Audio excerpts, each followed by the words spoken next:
అధ్యక్ష ప్రైవేట్ కాలేజీల వ్యాపారం దందా సార్. ఈ దందా ఇది మామూలు దందా కాదు సార్, చాలా అద్భుతమైన దందా. శ్రీ చైతన్య బ్రాంచు ఈడ ఉంటుంది సార్, ఈడ మాదాపూర్లో మెయిన్ బ్రాంచ్ ఉంటుంది సార్. అందులో ఇక్కడ ఈ 10-20 స్కూళ్ళల్లో ఉండేటువంటి సార్, నేను ఇప్పుడే స్టార్ట్ చేసిన సార్. నేను చూస్తూనే ఉన్నా. నువ్వు ఎప్పుడు స్టార్ట్ చేసింది?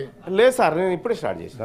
నేను చూస్తూనే ఉన్నా అంటున్నా. అదే సార్, అదే చూసిరు కాబట్టి. ఆడ కూడా టీవీలో చూసినాను. లేదు సార్, నేను స్టార్ట్ చేసింది ఇప్పుడు సార్. అయితే సార్, ఈ శ్రీ చైతన్య అనేటువంటి నారాయణ అనేటువంటి బ్రాంచ్లు ఉంటాయి. మెయిన్ బ్రాంచ్ ఒక్కటే ఉంటుంది సార్. అది ఇందులో అక్కడక్కడ చదివేటువంటి పిల్లలందరినీ తీసుకొని పోయి ఆ మెయిన్ బ్రాంచ్లో పెట్టి చదివిపిస్తారు. ఆ ర్యాంకులు మొత్తం రాష్ట్రం అంతా రుద్దుతారు సార్.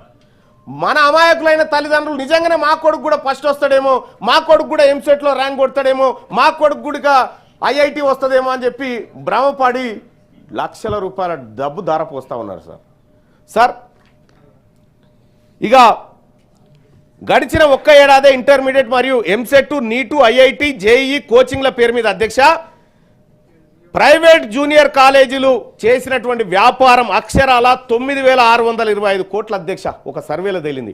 ఒక్క ఏడాదికి ఇంటర్మీడియట్ వ్యవస్థలో ఇప్పుడు సార్ చెప్పినట్టుగా దానికి ఎంపీసీ ఐపీ అని, లేకపోతే ఎంపీసీ ఐఐటి అని, ఇట్లా రకరకాల కోర్సులు పెట్టి అధ్యక్ష ఒకటే ఏడాదిలో ప్రైవేట్ కాలేజీలు 9,625 కోట్ల రూపాయల వ్యాపారం చేసిరని ఒక పత్రిక కథనాన్ని ప్రచురించింది అధ్యక్ష.